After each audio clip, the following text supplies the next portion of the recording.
Good afternoon, everyone, and welcome to today's event, Empowering Women and Girls in STEM.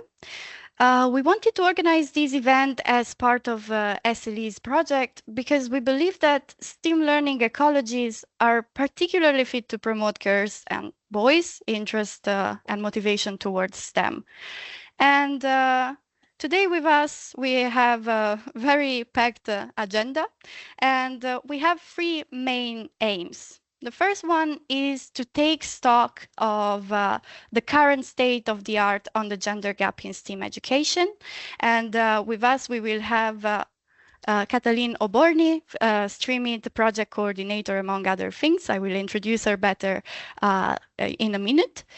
The second aim of today's agenda is to introduce you to the toolkit we created with initiatives and resources that could help bridge this gap in STEM education.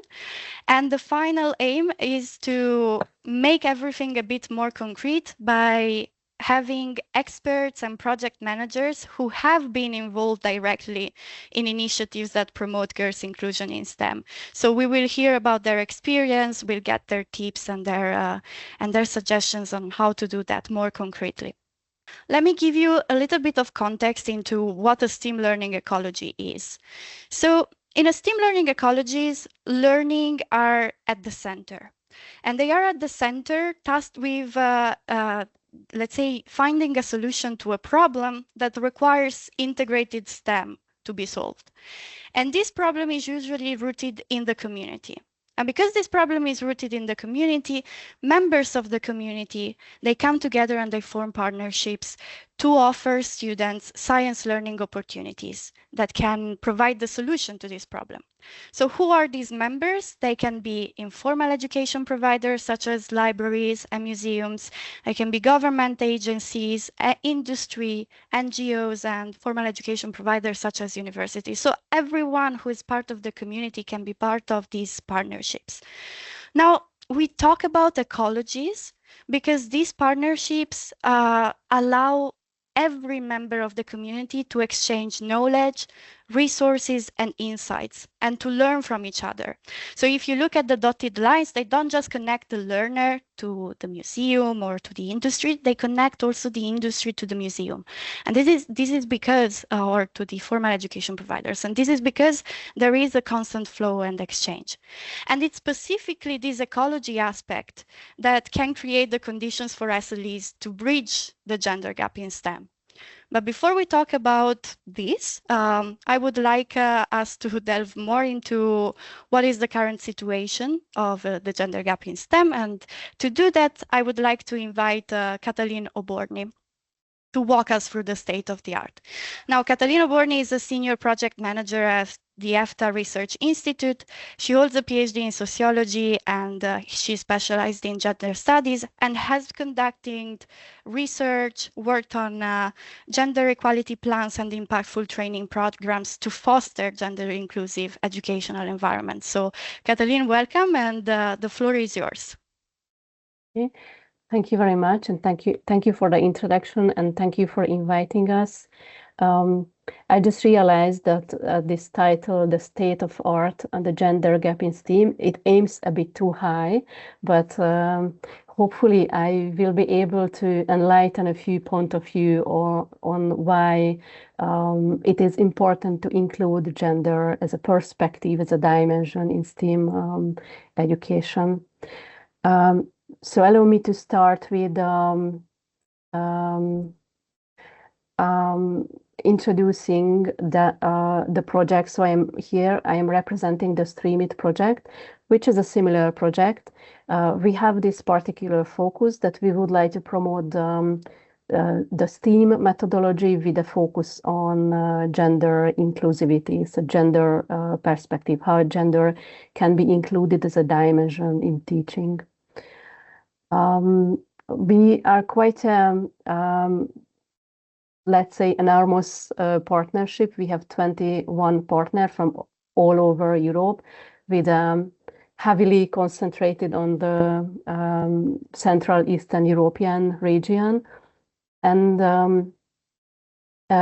our partnership is quite diverse, and I am telling it because we have Well, just like in any other project, we would like to cover almost all of the important actors in STEAM education, starting from the students till the teachers, through the teachers till the representatives of the decision making level of the institutions. Just a little bit, I would like to say about the activities we have. So we started conducting the research. I'm going to present a few results of this research. And then we are just starting to implement pilot activities. So we are very like, keen on seeing how they turn out. We will have what we call a nurturing program for teenage girls. Then we will have a mentoring program for university students, PhD students, and young researchers. And we will have activities what we would like to pilot in science museums and technology, so in technology park and these kind of institutions which provide or offer extracurricular activities for children, young adults. And then two more activity I would like to highlight because that could be interesting for the participants as well. We are just implementing what we call a national inspiration hubs. We implement it in 15 countries, and this is going to be online communities for teachers, educators. During or throughs, we would like to share useful resources, and we will provide national level webinars as well for the hub members. And then we will have this virtual makerspace, and through this virtual makerspace, while like aligning to the concept of a makerspace, we would like to provide resources and connection for those who are visiting this platform. So this is basically an online platform where we will showcase resources, events, and there will be an easy way to join our hub through this makerspace. So, and as you see, we will have some policy-related activity as well. So that's all about the Streamit project. Please look for our social media channels and follow us. So let's see what we can know about the gender gaps in STEAM education. So there is a lot have been said about this topic, and when we want to see what are the gender gaps, it's better to start with the barriers, with the difficulties, because these difficulties create the gender gaps. And here I just would like to show that when we are speaking of difficulties, it's not only, so this is what I really would like to highlight, that this is not only the difficulties, the girls, the women who are like in the center of the gender equality issues. So this is not only about their experiences, their difficulties, but it is still important. So as you see, the factors, the barriers, they can be active on different levels. There are the individual level barriers, the institutional, so kind of meso level factors, what contribute into the difficulties the women, girls face, and the cultural level barriers. And let me just point out that when we are, and why you are reading this list, so let me just point out that when we are talking about individual level barriers, it's never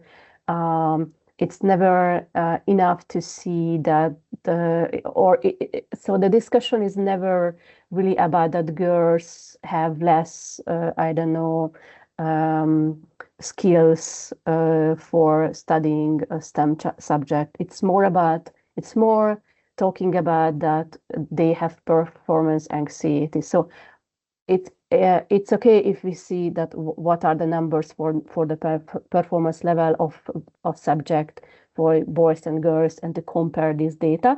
But it's also important to see and to measure that how we can, so what we can say, what are the reasons for the performance anxiety, what are the reasons for the less self-confidence of girls in certain STEM subjects.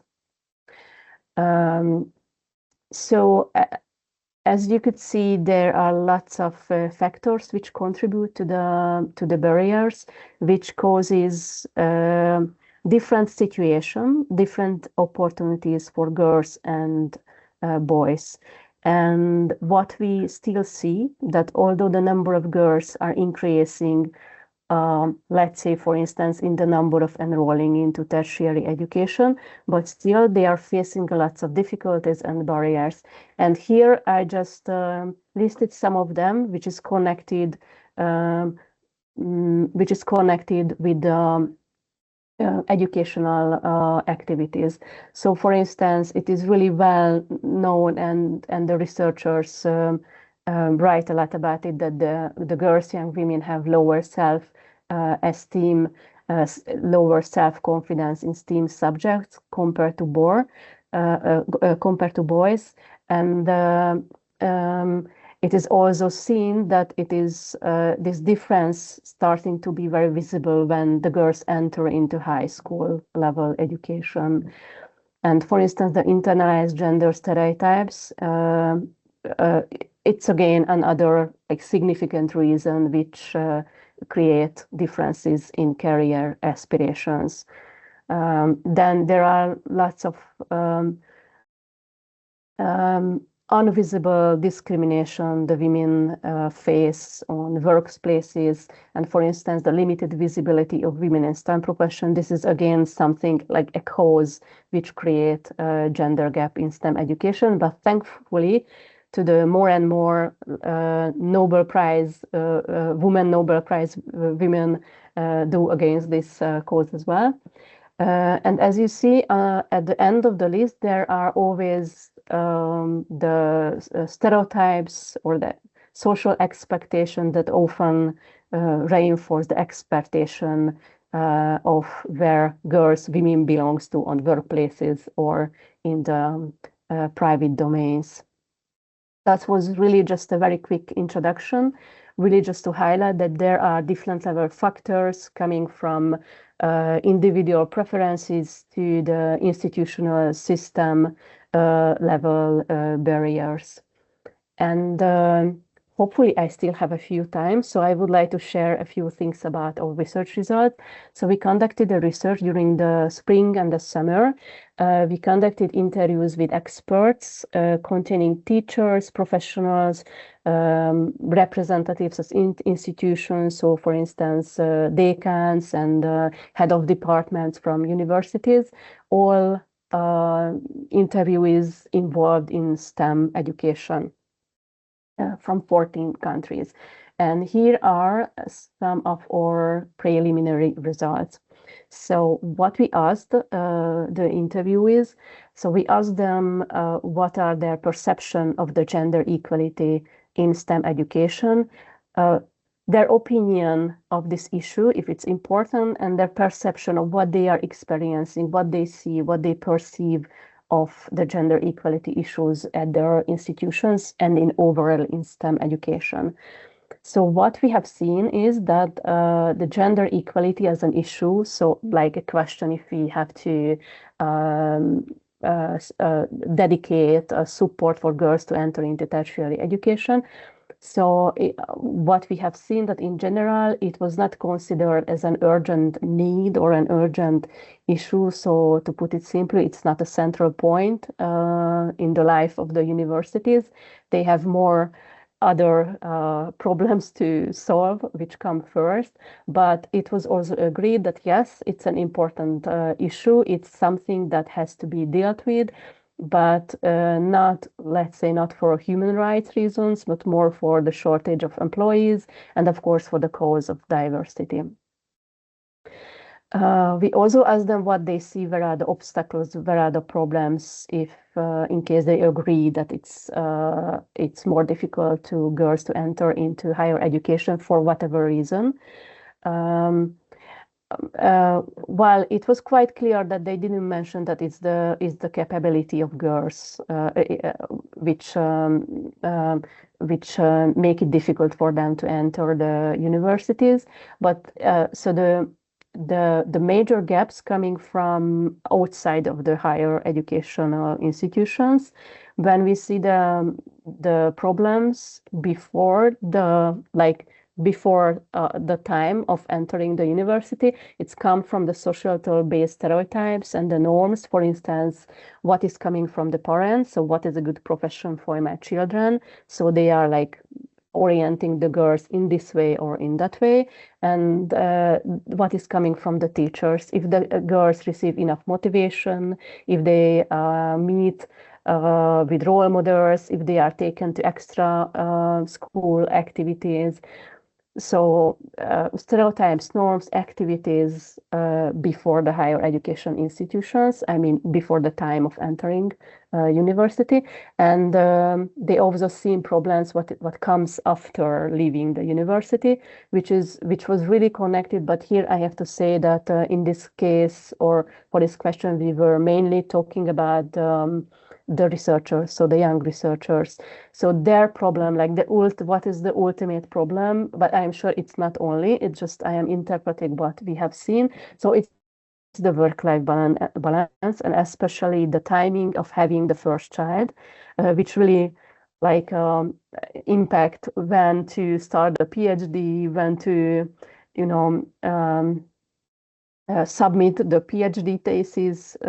So this is really important in the time of having a family. We also explored that there are still, and I think this is seemingly important, so there are still sexist and discriminatory attitudes. So this still exists towards the women and higher education institutions, and we heard examples that these discriminatory attitudes towards the university students and towards the young scholars as well. And we also learned that we also learned that it's not a question. Women are welcomed into STEM subject, into STEM profession, but we have also seen that there are different gender appropriate disciplines and career choices, which is considered better for women and for men. For example, it was often said that it's for the work family life reasons, it's better if women end up as a math teacher than like a researcher. Nothing wrong with being a math teacher. That it's just I'm saying it for the sake of the example. And there we also found that there is a serious peer pressure right in the primary schools, which continues in the high school as well. So I think this is something which is, I think, important to talk about, that how the teachers experience and how they perceive what's going on during the class. So we have gathered lots of examples about it. And we also asked what kind of support they think would be worth to like put effort into it. And what we have seen is that they often mentioned good practices which is connected to individuals. So if there is an enthusiastic person in a university who is voluntary, goes to the high school to motivate girls coming to the university. So we heard lots of these kind of examples, and what we see, so what we are missing is this high level commitment of the decision making level from the universities. Of course, we met with directors, we met with head of departments who were really like enthusiastic, but that not was on institutional level a formal commitment. And they often mention those type of support, which is connected to those mechanisms which can be maintained on the individual level, which of course I think all agree with it, but still it's missing the institutional level support mechanism. So what was it? It was often said that we need to increase the girls' self-confidence, which is, I think,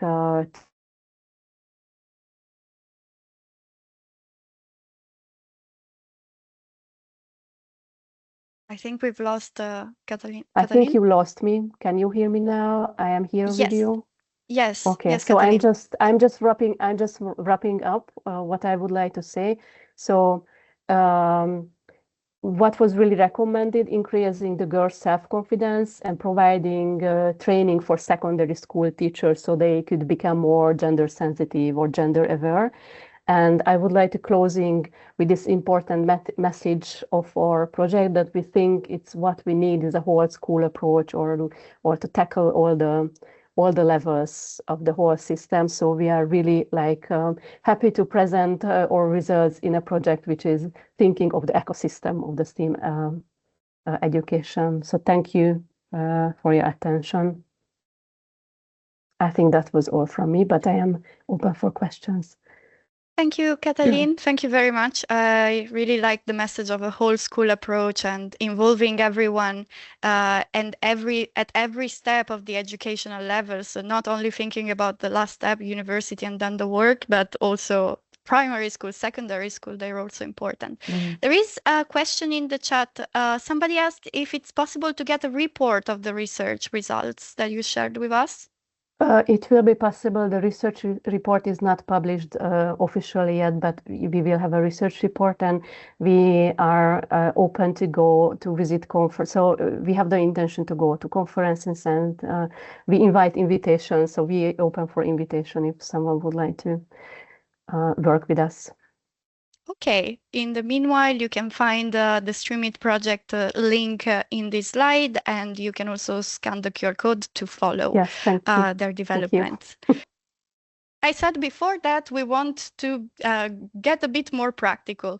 And to do that, today we have with us some exceptional experts and researchers and project managers who have, let's say, put their hands and contributed to this issue extensively. So I want to introduce to you Katarina Stekic, an expert associate at the Center for Promotion of Science, and also research associate at the Faculty of Philosophy in Belgrade. She's a PhD student in neurocognitive psychology, and she has participated in many European projects aimed for the development of STEAM education in Serbia. We have also with us Mario Muscat, who is an education officer for science in the Ministry of Education, Sport, Youth and Research in Malta. Mario is also, together with Katarina, co-coordinator of the STEAM Learning Ecology in the STEAM Learning Ecology project.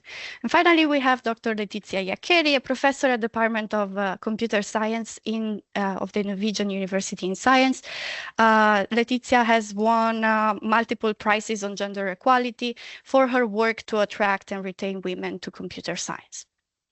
So to get to know you a little bit better, I would like to ask you if you could share some examples of STEAM projects you have worked on and which took into account girls' and women's engagement. So I will start by asking Letizia. Yes. So I am originally Italian, as you will hear from my accent, but I live here in Norway for almost 30 years, and I have been employed at the university since 1997.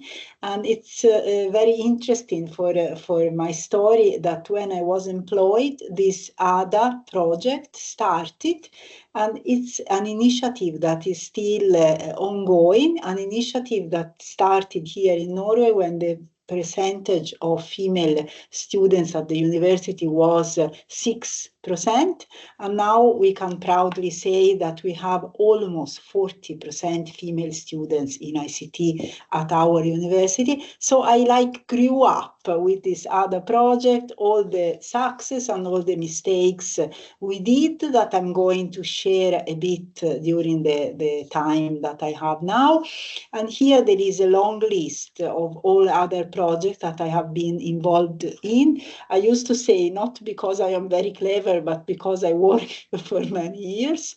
And I am sure that the slides will be shared so that if you want to know more about the specific projects, you can access them, or you can contact me later. So I would like to talk you about a project that has been like my baby, and a project that I started in it was founded in 2019, but I started to think about it much before. And it was after many years with the other project, we had managed to obtain much better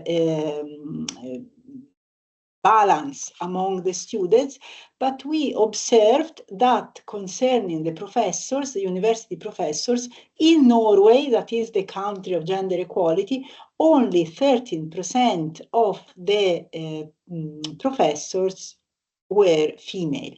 And then we started to have like an understanding that you in the project have already that we had focused 20 years only on students, but not on all the other stakeholders. So this was like a revelation. And then I worked very hard. I made application both to the research council, to the university, to the companies, and I was able to collect a 1 million euro to do action. So this was not a research project, it was an action project. And what I and my team did with this million, that we employed 9 international professors as mentors. Because if we had used that money to employ a full-time professor, so with the salary that we have in Norway, maybe we would have employed 1 female professor for 1 year. But by doing like this, that we established small percentage position, we were able to employ 9 and recruit 1 who was already here. So for 2 years, we had 10 more successful female professors to show to the young people. And this project had a lot of success. So the prizes that you mentioned, I get for this project, but still this project, when we will come to the evaluation, when we will go ahead with the questions, you will see how many mistakes like we did in this project. I think it's very important to celebrate our success, but also learn from the mistakes we do. So I can give back to you the screen and the word. Many thanks, Letizia, and we look forward to hearing also about the mistakes to take note. Katarina, would you like to step in? Yes, just a little bit on the background and motivation on why we actually I started doing this. In short, before I go to the 2 projects that I would like to mention that I participated in. Firstly, I was lucky enough during my childhood years that I had a male cousin, since I'm an only child, that I could play with. And the first thing I remember that I noticed is that the toys that were built for boys in particular were much more fun, engaging, and cognitively demanding in a sense than toys built for females, which would be much more boring very quickly.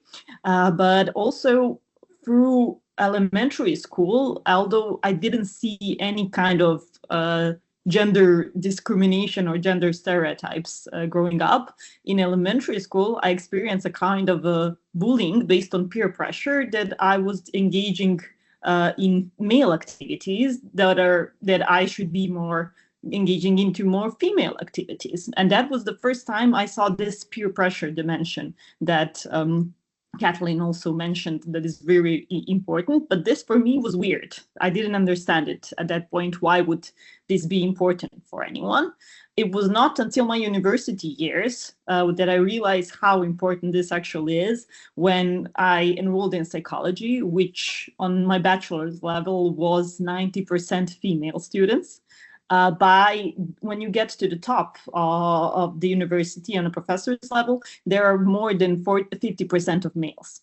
And this is when I realized the gender equality is not really just 50-50. That is like, at what level, how are we really equal? And do we really have equal opportunities? And that's when the topic of gender stereotypes in growing up really emerged. And this is one of the main topics of the HÉTFA project, which was initiated, I think in 2013, but 2015 was the time I got engaged in it. And it was focused on kind of disrupting this and realizing these gender stereotypes and understanding where they come from. And our project mostly focused on the lower elementary and high school levels. We didn't focus that much on university level and older than that.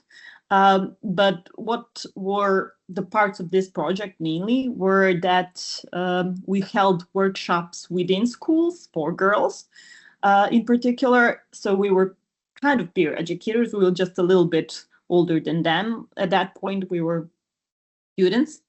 And we would start the discussion by engaging them in a kind of a free associations task. What they first think of when they hear the word man and when they hear the word women. And then we would discuss why their associations are like that. Of course, they were always full of stereotypes. And then we would discuss the difference between gender and sex. And actually the biological importance of what female and male is and what is actually the social dimension, which they consider being natural and biological. So this was, for many of them, the first time that they realized that something that is social is constructed and not just given by nature. And this was, I think, the main kind of impact of this project. And another project that I want to mention, and I will also talk about some of the techniques that we used later on, was the project STEM It Like a Girl, which we actually focused here regionally on Serbia and Macedonia.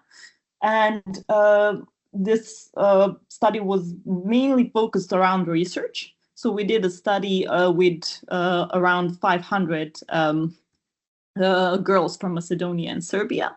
And this actually was a study on we would say low effort intervention, a video that was actually a series of videos that was formed in kind of a podcast of women in STEM. And we actually wanted to see whether just watching these videos could create some changes in their attitudes, beliefs, and intentions. So both of these projects were really, really impactful, I would say. And not to take too much time out of this question, I will break down some of the results later on. Thank you, Katarina. Yes, in the second question, we'll delve deeper into the strategies, and we're also interested a lot in the low effort results because, as you know, teachers and in general, everyone has very little time. So it would be nice to find also, let's say, lower, effort strategies to start implementing. So, Mario, the floor is yours.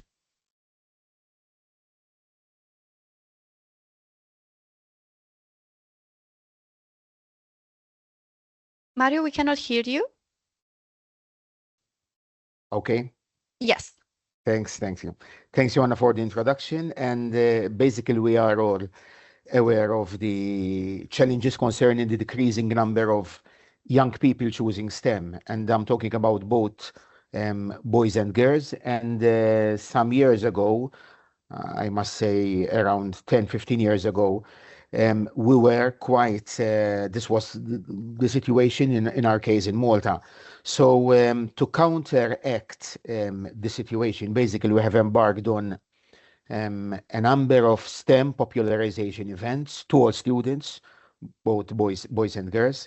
And some of these projects, that is the link to our website, some of these projects have now been running for a couple of years. In the next few minutes, I will talk about two of these. So basically, what we have done is we tried to bring forward, to facilitate the interaction between students and role models, STEM role models, definitely.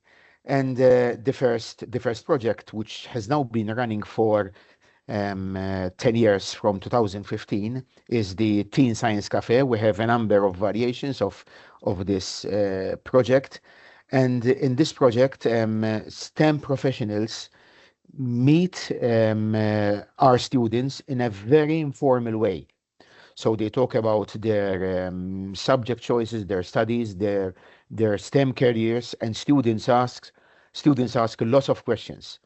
At times, even questions related to their, what is your salary, what is your, conditions of work, what is your shift schedule, and so on. So students are very much interested, and I must say that the Teen Science Cafe have left an impact on our students. Some years later, we thought about doing some variations to this project, and we thought about moving forward. And in fact, at times we organize what is called the Teen Science Cafe Women in STEM. Initially, we thought about inviting girls only to attend these sessions, but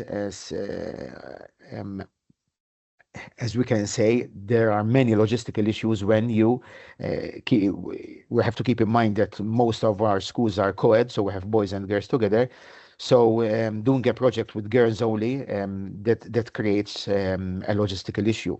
But throughout the whole sessions, the Teen Science Cafe Women in STEM, all STEM professions were female. So in this case, we not only brought forward STEM professions as role models, but female STEM professions. And I have to say that the feedback was very much positive, and we had a number of interesting sessions going on. At times, we start the event by having a whole group discussion, and then the STEM professionals meet the students in small groups. We have managed to have some interesting also sessions. For example, through the help of the US Embassy in Malta, we had an interactive session with a US astronaut, Janet Epps, with our students.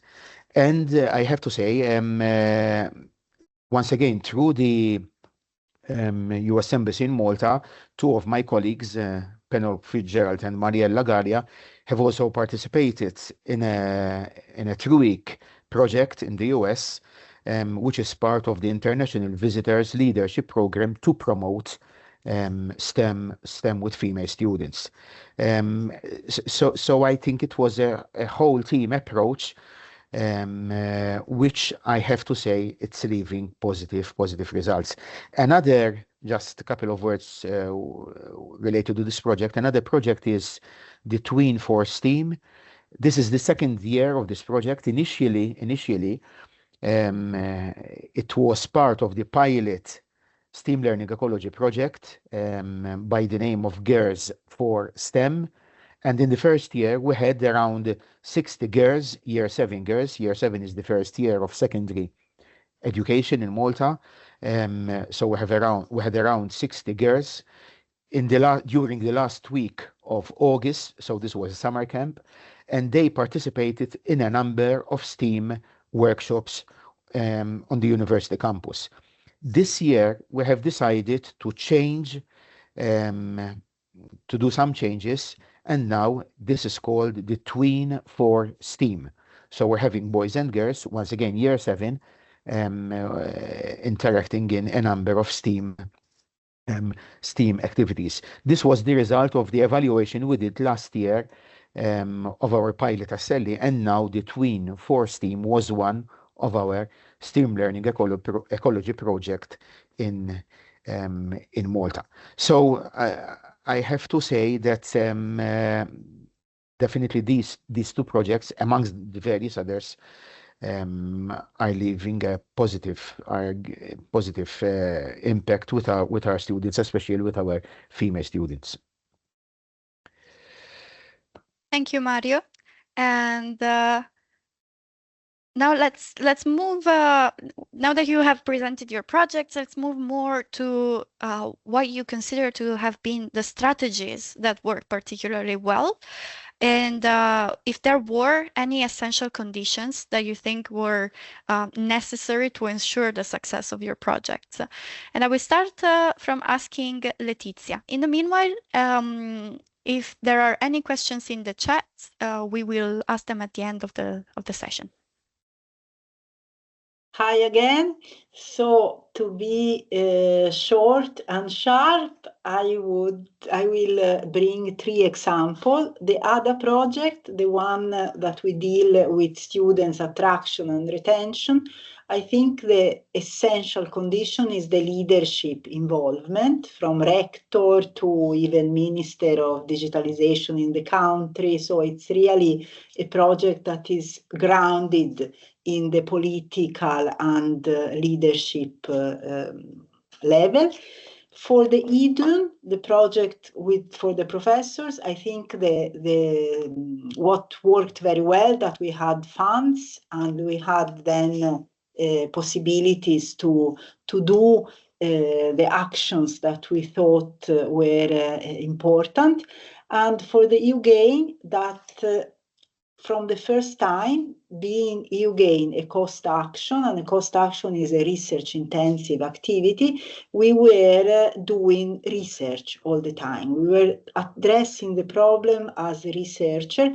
And I remember that now the EUGAIN finished a couple of months ago, but while leading the EUGAIN, I was sitting at the table with top researchers in other fields, physics, whatever. They were leading their own cost action and attacking the project. The problem with the research hat was very powerful. So when dealing with strategies, I think, and the speakers before me have addressed this, it's very important to ask the why. So what do we want? Why are we doing this? Are we doing to give equal rights to everybody? Are we doing because we want a diversity of thoughts? Are we doing it for economic reasons? And usually, when you speak, for example, to the companies and you want funds, it's very smart to address the economic argument. If you speak to the politicians, you can have other arguments as well as equal rights and, of course, diversity of thought. And also it's important to understand, again, I repeat, because the speakers before me had similar messages, why is this happening? So it's not that it's happening here in Norway because it's cold or it's happening. So we have some general causes that trigger the gender gap, stereotypes, social expectation, insufficient knowledge of jobs. So the young girls don't know how attractive and how well paid it is to become an IT expert. And also research tell that the job advertisements are oriented toward men. So we have to teach those who do the job advertisement how to do this advertisement. And at the same time, it's important to reflect about all this intervention. In the EUGAIN, we had 38 countries, and all the interventions have things in common. So all the interventions deal with information, going to kindergarten, going to school, going to libraries, whatsoever, mentoring, networking, and anti-bias training. And yes, I think this is already the beginning of Katarina's intervention. Sorry. Thank you, Letizia. Thank you very much. Yes, I see that there are some recurrent elements in our speeches. We talk a lot about mentoring, but starting from the why is a very, very interesting insight that we should all keep in mind when when getting started with any initiative in general. Katarina, so I don't know if you can, if you want to share your slides. Yes. Okay, so I let me can just check which stop one. sharing Yeah. here. Does it work? Yes, we can see it not in presenter mode though. Okay, yes. It will take some time. So the strategies that I will talk about here mainly are kind of confronting gender stereotypes, which I already mentioned. And the other one is kind of exploring the roles of role models, STEM, women in STEM as role models. So first, I will go to the technique that we used in the HÉTFA project, which is actually an implicit association test known as IET. And it works like magic when you think you don't have any stereotypes, and it helps you visually see so clearly that stereotypes are something that is deeply bounded within us, and that we have to refresh them from time to time, even us who are all the time in gender topics, because they are built from the earliest years. So we know that gender stereotypes are beginning are already visible in girls and boys 6 years old. So they're starting to form even before that. And how does this work? So you get two categories, STEM or male, and the other one is humanities or female. So you can put the other cards, which are here, some of them, at least you have a stack of cards, and they cover different roles and different aspects of everyday lives. For example, it would be like literature, science, technology, or it would be like mother, father, lady. So it's something that we usually tie some kind of social norms related to gender stereotypes to. So when you give anyone these cards to kind of allocate to one category or the other, in this case, we call it congruent. So they're congruent with the expected gender stereotypes. This would be fairly easy to kind of allocate. So engineering is STEM, it's also male. Humanities, art, okay, science is STEM, father is male, and that will go pretty easily, right? But then once they finish that, you give them the other option to mix the categories. So actually, this is the incongruent situation. You connect STEM or female, and you connect humanities or male. And in this case, we always first ask anyone who participates in IET, do you think you have gender stereotypes? And then usually, in most cases, what happens is kind of this. So when you have an incongruent situation, you want to go with STEM to maths, but with maths to STEM, but then it's also an association to males. So in this sense, we kind of really easily visualize that we all have some kind of gender stereotypes, but resurfacing them and practicing these kind of games actually helps us see where our stereotypes lie and help us also be more aware of them and not jump into them that often. And the other thing that I wanted to mention, the importance of role models, which is also one of the dimensions that we mentioned in the toolkit. And in this other project, STEM Like a Girl, we made, which are all available in YouTube, but they are in Serbian because it was a regional project, a series of podcasts with women in STEM. And actually, what we did here is that these videos were shown to the girls before, and we tested their interest in STEM, their beliefs about STEM before and after the videos. We saw that just by looking at one of these videos, they were around half an hour long, their interest in STEM was increased 10% just after watching one of the videos. So this is like the low effort win scenario that I was mentioning. If this were cumulative or additive, just by watching 10 videos, you would increase it 100%. Of course, it's not that easy, but showing us that just watching one woman talk about what she does as a STEM career has this kind of impact is really remarkable. Also, we asked the girls in this study what they think are the things that they lack most in order to be interested in STEM, and they also mentioned lack of role models in schools, in school books in particular, and lack of role models in their surrounding. In this sample of girls, only 26% of them had mothers in STEM careers.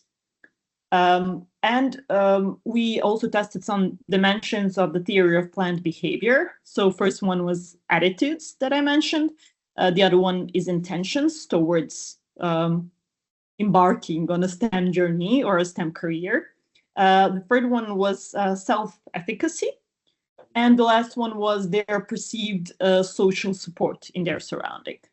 And we got that after just watching one of those videos, they actually increased on all of these dimensions, but the lowest increase we had on this self-efficacy dimension, which shows that we still need to work more around this. And this seems to be the greatest barrier when it comes to at least elementary school. These were late elementary school girls that participated in this study. And this also shows that it's not enough to have like regular to engage girls in STEM activities like you would engage boys, but they need a little bit more support and a little bit more effort in that sense, teachers especially. But I will talk about that later, not to jump ahead. And what we also found very interesting is that 36% of the girls after the intervention said that they would consider STEM careers. And this is the item on the intentions dimension of the theory of planned behavior that I mentioned.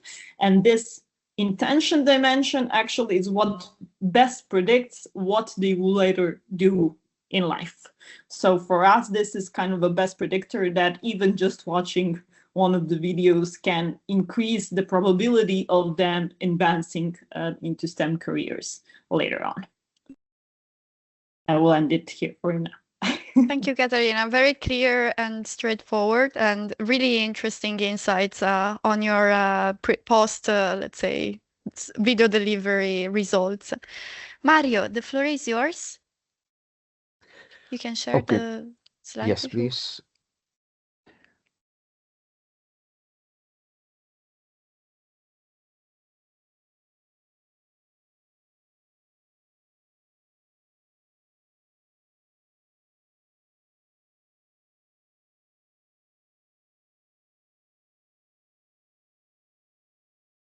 Okay. Can you see it?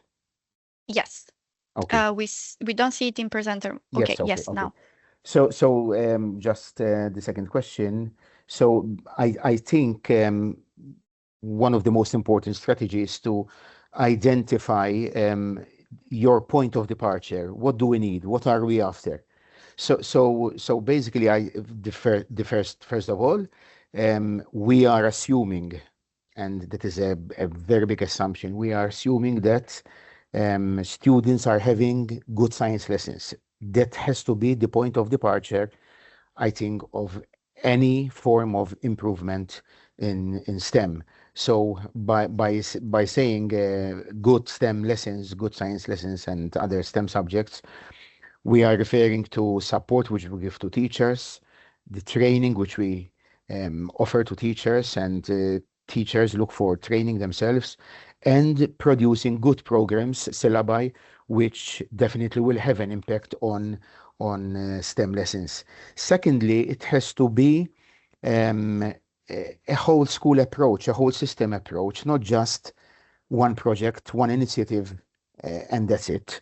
So just a project on its own the impact that this just one project has on the students, on the system, is definitely very much limited. So it has to be a whole school and the whole system approach. I'm sharing just 4 or 5 photos. This is an event held this morning by one of my colleagues, Isabel, who is the education officer for science in the primary, who carries out in a number of primary schools what is called the Breakfast STEM PD. PD stands for Professional Development. And basically during this Breakfast STEM PDs,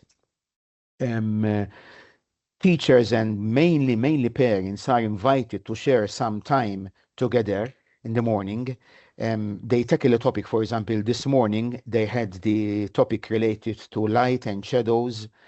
And so basically what they did is they try to first of all to understand the concept, and then to answer any questions that young children, in this case we're talking about primary schools, primary children, young children can come with. So parents and teachers, mostly parents, can explain to students in their language any particular concept. So these are some photos from this morning, and definitely this session ends with a breakfast. So this is one other initiative. So that's why I'm talking about it has to be a whole system, a whole school approach, which definitely leaves an impact on our students. Many thanks, Mario. Yes, the message is very clear, having a whole school approach and also involving parents. A very, very nice initiative. And I would like to ask you, since we're running a bit out of time, before I put the slides, if you could work us through any small changes or considerations that could make a greater impact on girls' motivation and engagement. So this is the third question. And because we've seen very big projects you talked to us about. So now let's talk about the smaller changes or the initial steps that anyone could start considering.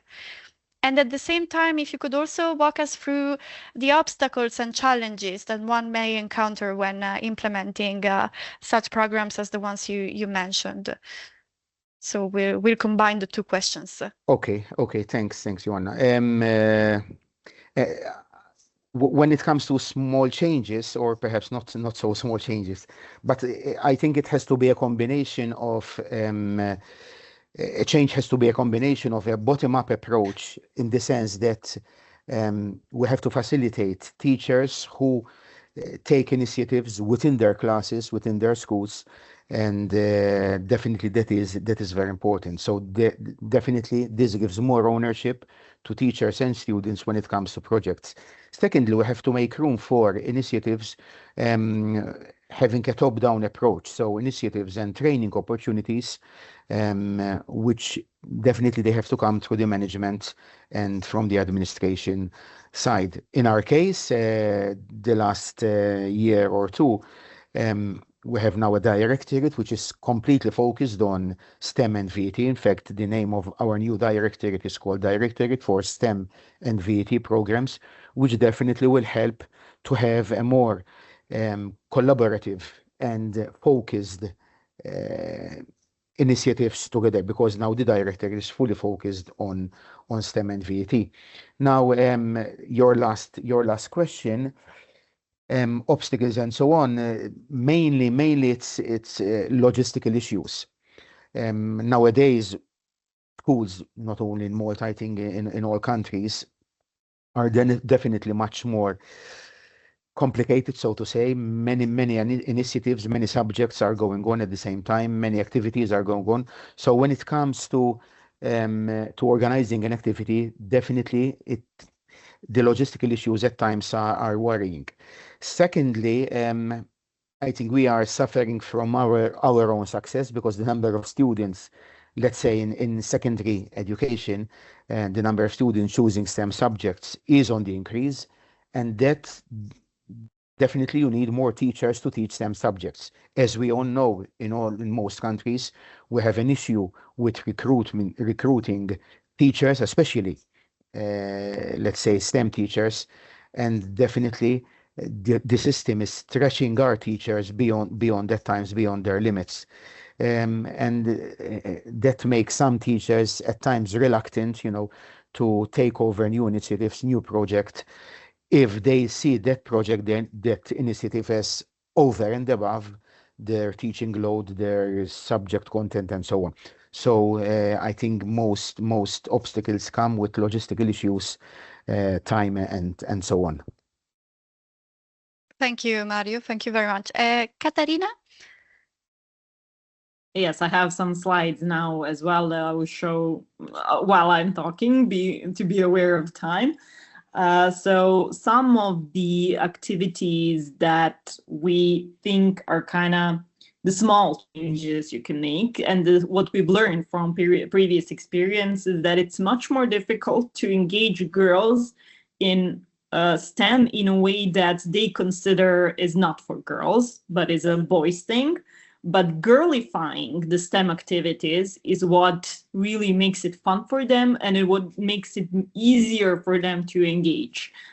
We've had experiences from some of our partners that work on robotics with young girls, is when we saw that compared to boys, the girls will go one step ahead. So they will also take care of the details. So they dive even more deeply into STEM activities, and they love it. And this making it meaningful for them, telling them how they can use STEM to create something that they already love, whether it be jewelry or hair clips or whatever they like, and how they can be useful for their everyday lives is what's important. This is just one example that I experienced last year. Actually, it was my first time soldering with my own hands, and it was so interesting to kind of try and do this for the first time, and actually make something that will be kind of a souvenir that I can carry on later with me and also use an example in such workshops. And finally, peer education is something that is maybe a thing that you can easily organize, especially if you already identified girls that are interested in STEM. This kind of interest is basically contagious. They can grow the interest in other girls as well. So a couple of girls in this school that I'm talking about have organized the club. They kind of trained the other girls on IT, which were younger than them. And these were high school girls training elementary school girls.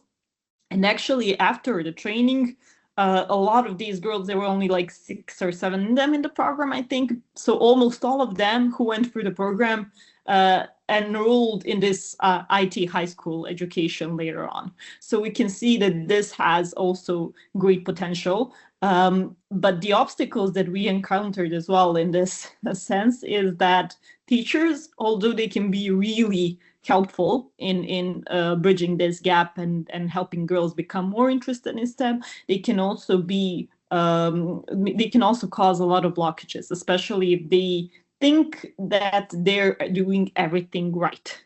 So most of them would say that they're not discriminating against girls. They all have equal opportunities. So resurfacing their implicit gender stereotypes is what can help.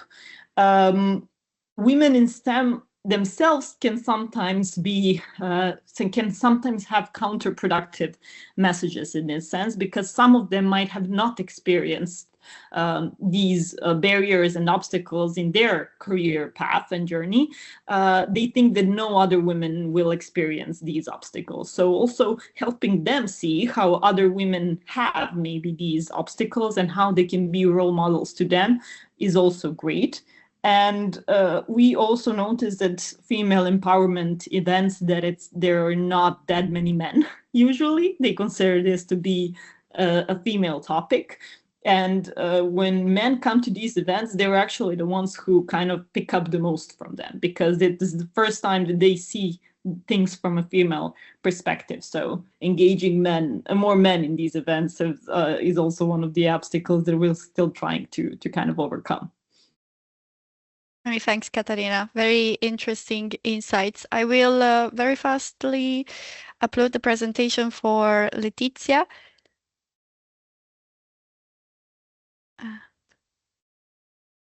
Okay. You will have to slide a bit, Letizia. But Let me.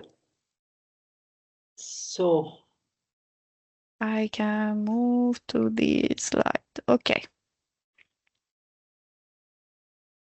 So I would like to show you this slide, and the other things that I wanted to say have already been said by my wonderful co-panelist. So if you don't know about this lady, Margaret Barnett, I think you should Google her YouTube video, and you should try to do what we did in Newgate, that we invited her to give a talk to our young researchers in Newgate, because I think she is really the pioneer in what we are trying to do. She started before many of us, and she has developed a method called the Gender Mag that is about how to produce software that is gender inclusive. So if we study what she has done, we avoid to do a lot of mistakes and to reinvent the wheel.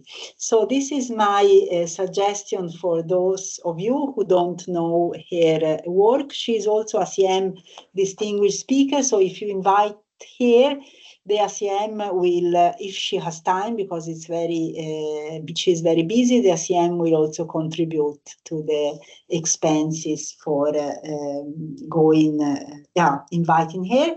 And I can also share briefly about what is difficult. We don't need to jump to my slide, but the resistance is that it's very difficult to change existing networks, and that men, not only men, look at other men, but also women. We women are biased ourselves, and we look at men as they are more clever than us. And one resistance can be that sometimes when we do an intervention, the intervention is biased itself. So this is very dangerous, that we have done in the other project to design intervention that were biased themselves, and also that new technology can bring new challenges. And in fact, with the advent of AI, we see that the number of women in AI is less than the number of women in general ICT. So this is the resistance that we can find, and we have to be smart and think one step ahead. Thank you, Letizia, and thank you to everyone, all of our panelists, and Katalin also for being here and offering all of your insights. No, we won't have much time for the closing remarks, but I think that you provided very interesting insights and inputs into the ingredients and some aspects to consider when implementing initiatives that are aware of the let's say gender implications. So we had starting from the why and going through small changes that can be videos, that can be role models, peers helping each other and being a model to the younger ones, but also modifying activities in a way that appeals to girls and involving the parents in the process. But I think that the biggest message that you all agreed and converged towards is the need for a whole school approach, and an approach that brings together every actor of society and of the community. So with this, I want to thank our participants for participating. We will share the toolkit with you and also a survey to gather your feedback. If you have any comments, anything you would like to share with us, you will have the opportunity to express it through the survey. And I wish you a nice afternoon. Thank you, everyone. Thank you. Bye-bye. Have a nice afternoon. Thank you. Thank you. Bye.